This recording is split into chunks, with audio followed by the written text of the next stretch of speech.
गुरुदेव जय गायत्री माता। चौथा अध्याय श्रीमद् भागवत पुराण। 4 प्रकार के पिंडे। 12 स्कंद। श्री सुखदेव जी कहते हैं, परीक्षित, तीसरे स्कंद में परमाणु से लेकर दीपराध पर्यंत काल का स्वरूप और एक एक युग कितने वर्षों का होता है, यह मैं तुम्हें बतला चुका हूँ। अब तुम कल्प की स्थिति और उसके प्रलय का वर्णन भी सुनो।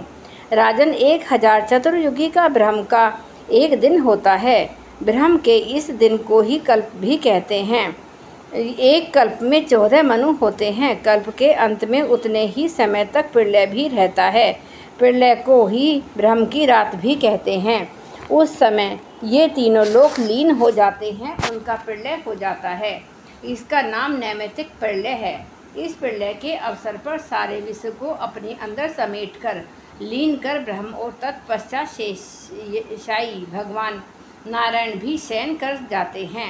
इस प्रकार रात के बाद दिन और दिन के बाद रात होते होते जब ब्रह्मा जी अपने मान से 100 वर्ष की और मनुष्य की दृष्टि में 2 प्रारब्ध की आयु समाप्त हो जाती है, तब महत्व, अहंकार और पंच मात्रा ये 7 प्रकृतियाँ अपने कारण मूल प्रकृति में लीन हो जाती हैं। राजन, इसी का नाम प्राकृतिक प्रलय है। इस प्रलय में प्रलय का कारण उपस्थित होने पर पंचभूतों के मिश्रण से बना हुआ ब्रह्मांड अपना स्थूल रूप छोड़कर कारण रूप में स्थित हो जाता है, घुल मिल जाता है। परीक्षित, प्रलय का समय आने पर 100 वर्ष तक मेघ पृथ्वी पर वर्षा नहीं करते, किसी को अन्न नहीं मिलता। उस समय प्रजा भूख प्यास से व्याकुल होकर एक दूसरे को खाने लगती है। इस प्रकार काल के उपद्रव से पीड़ित होकर धीरे धीरे सारी प्रजा क्षीण हो जाती है। प्रलयकालीन शाम तक सूर्य अपने प्रचंड किरणों से समुद्र प्राणियों के शरीर और पृथ्वी का सारा रस खींच कर सोख जाते हैं और फिर उन्हें सदा की भांति पृथ्वी पर बरसाते नहीं। उस समय संकर्षण भगवान के मुख से प्रलयकालीन संवर्तक अग्नि प्रकट होती है। वायु के वेग से वह और भी बढ़ जाती है और तल अतल आदि 7 नीचे के लोगों को भस्म कर देती है। वहाँ के प्राणी तो पहले ही मर चुके होते हैं। नीचे से आग की करारी लपटें और ऊपर से सूर्य की प्रचंड गर्मी। उस समय ऊपर नीचे चारों ओर ब्रह्मांड जलने लगता है और ऐसा जान पड़ता है कि मानो गोबर का उपला जलकर अंगारे के रूप में दहक रहा हो। इसके बाद प्रलयकालीन अत्यंत प्रचंड सामर्थक वायु सैकड़ों वर्षों तक चलती रहती है। उस समय आकाश धुएं और धूल से तो भरा ही रहता है। उसके बाद असंख्य रंग बिरंगे बादल आकाश में मंडराने लगते हैं और बड़ी भयंकरता के साथ गरज गरज कर सैकड़ों वर्ष तक वर्षा करते रहते हैं। उस समय ब्रह्मांड के भीतर का सारा संसार एक समुद्र हो जाता है, सब कुछ जलमग्न हो जाता है। इस प्रकार जब जल प्रलय हो जाता है तब जल पृथ्वी के विशेष गुण गंध को ग्रस लेता है, अपने में लीन कर लेता है। गंध गुण के जल में लीन हो जाने पर पृथ्वी का प्रलय हो जाता है। वह जल में घुल मिलकर जल रूप बन जाती है। राजन, इसके बाद जल के गुण रस को तेजसत्व ग्रस लेता है और जल नीरस होकर जल तेज में समा जाता है। तदंतर वायु तेज के गुण रूप को ग्रस लेता है और तेज रूप रहित होकर वायु में लीन हो जाता है। अब आकाश वायु के गुण स्पर्श को अपने में मिला लेता है और वायु स्पर्शहीन होकर आकाश में शांत हो जाता है।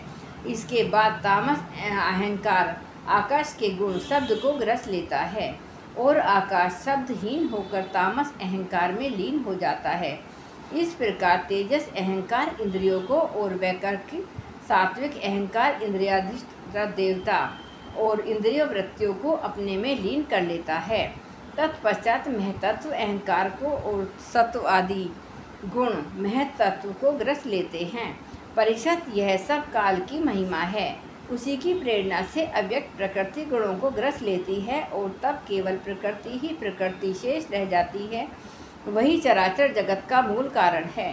वह अव्यक्त, अनादि, अनंत, नित्य और अविनाशी है। जब वह अपने कार्यों को लीन करके प्रलय के समय साम्यावस्था को प्राप्त हो जाती है, तब काल के अवयव वर्ष, मास, दिन, रात, क्षण आदि के कारण उसमें परिणाम, विषय, वृद्धि आदि किसी प्रकार के विकार नहीं होते। उस समय प्रकृति में स्थूल अथवा सूक्ष्म रूप से वाणी, मन, सत्व गुण, रजोगुण, तमोगुण, मह तत्व आदि विकार, प्राण, बुद्धि, इंद्रिय और उनके देवता आदि कुछ नहीं रहते। सृष्टि के समय रहने वाले लोगों की कल्पना और उनकी स्थिति भी नहीं रहती। उस समय स्वप्न, जागृत और सुषुप्ति ये तीन अवस्थाएं नहीं रहती। आकाश, जल, पृथ्वी, वायु, अग्नि और सूर्य भी नहीं रहते।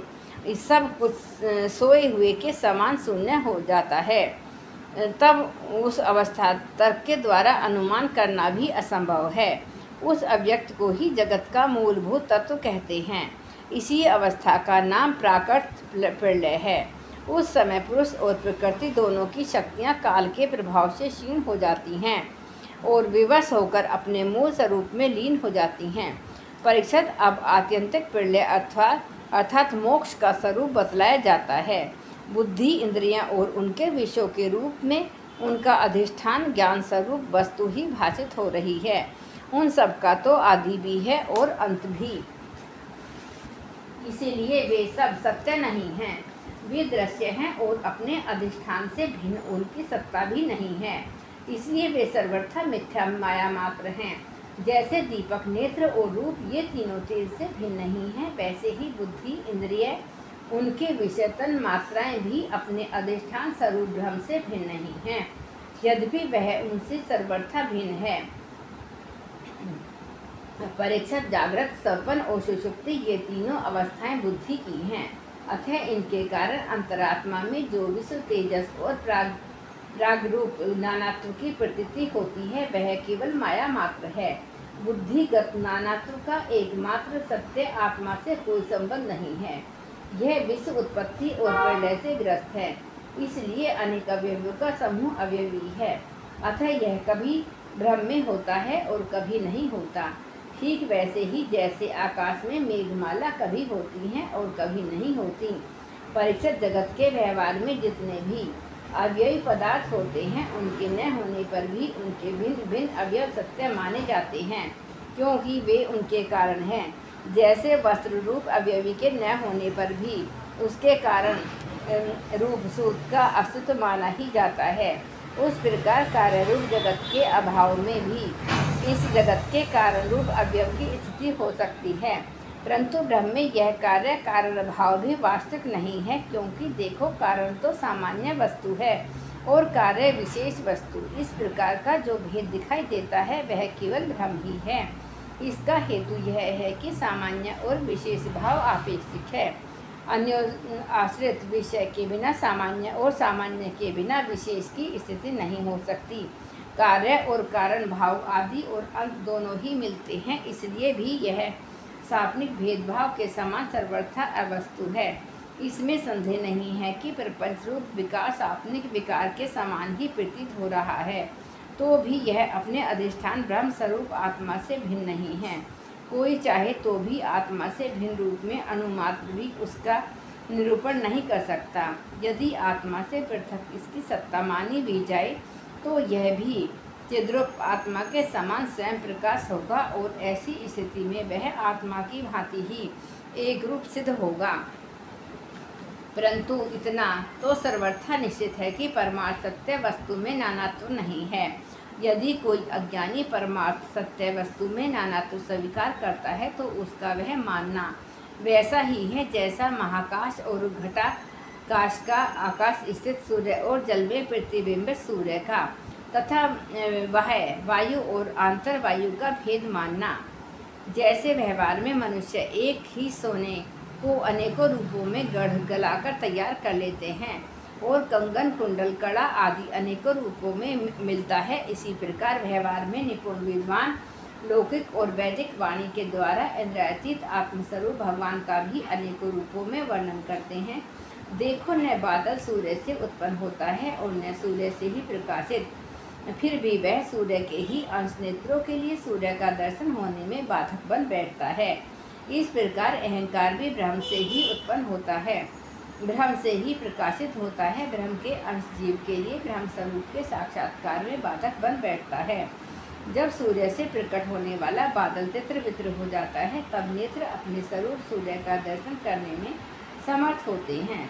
ठीक वैसे ही जब जीव के हृदय में जिज्ञासा लगती है, जब आत्मा की उपाधि अहंकार नष्ट हो जाता है, उसे अपने स्वरूप का साक्षात्कार हो जाता है। प्रिय परीक्षित, जब जीव विवेक के खड्ग से माया में अहंकार का बंधन काट देता है, तब वह अपने एक रस आत्मस्वरूप के साक्षात्कार में स्थित हो जाता है। आत्मा की यह माया मुक्त वास्तविक स्थिति ही आत्यंतिक प्रलय कही जाती है। हे शत्रु दमन तत्वदर्शी लोग कहते हैं कि ब्रह्म से लेकर तिनके तक जितने प्राणी या पदार्थ हैं, सभी हर समय पैदा होते और मरते रहते हैं, अर्थात नित्य रूप से उत्पत्ति और प्रलय होता ही रहता है।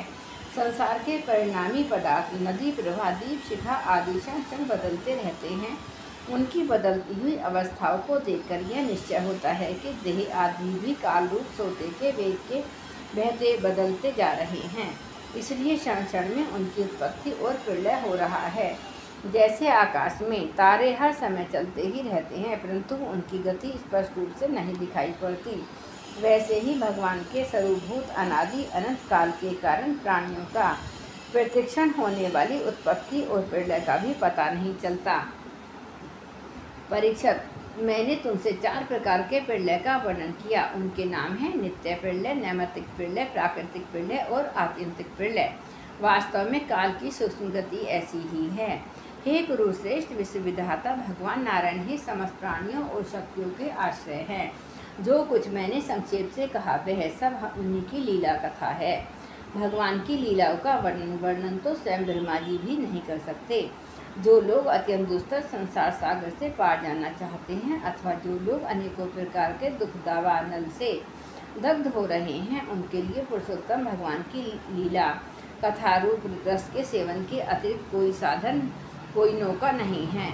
ये केवल लीला रसायन का सेवन करके ही अपने मनोरथ सिद्ध कर सकते हैं। जो कुछ मैंने तुम्हें सुनाया है, यही श्रीमद्भागवत पुराण है। इसे सनातन ऋषि नर नारायण ने पहले देव ऋषि नारद को सुनाया था। उन्होंने मेरे पिता महर्षि कृष्ण द्वैपायन को। महाराज, उन्हीं बद्री वन विहारी भगवान श्री कृष्ण द्वैपायन ने प्रसन्न होकर मुझे इस वेद तुल्य श्रीमद् भागवत गीता का उपदेश किया। कुरुश्रेष्ठ, आगे चलकर जब सौनक आदि ऋषि नैमिषारण्य क्षेत्र में बहुत बड़ा सत्र करेंगे, तब उनके प्रश्न करने पर पौराणिक वक्ता सूत जी उन लोगों को इस संहिता का श्रवण कराएंगे। जय गुरुदेव, जय।